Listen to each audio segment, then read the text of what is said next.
ко пустиножител.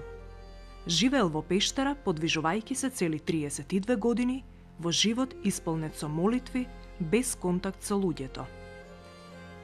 Еден ден, трагајќи по срната што ја ловел, на Прохор му пришол благородник по име Диоген.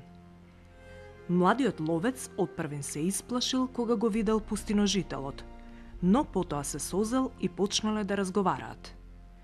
Тогаш Прохор му прорекол: Диоген, речено е да одиш во Цариград и да бидеш цар, но кога ќе се издигнеш на престолот, облеката што ја носиш сега, положи ја во посебна одаја и навраќај почесто таму да се сеќаваш на мене, старецот кој што ти го предскажа овој дар.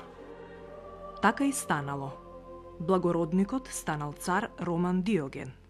Штом седнал на престолот, ја соблекол својата облека за која Свети Прохор му рекол да ја чува за спомен и ја ставил во една внатрешна одаја, заборавајќи на светителот. 30 години по ова, преподобниот Прохор му се јавил насон на царот Диоген и му рекол: Зошто ти, Диоген, ги заборави своите некогашни облеки и мене, старецот што го виде во пустината? Погрижи се да ми подигнеш макар една црквичка.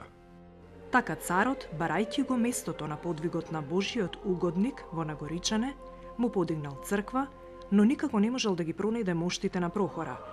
По многу молитви, насон повторно му се јавил светителот, покажувајќи му го местото каде почиваат неговите мошти.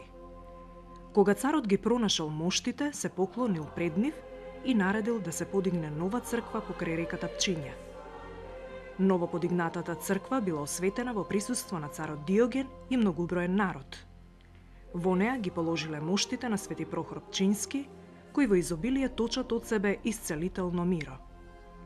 Покрај црквата е изграден манастир кој постои и ден денес. 1 ноември, преподобен Прохор Пчински.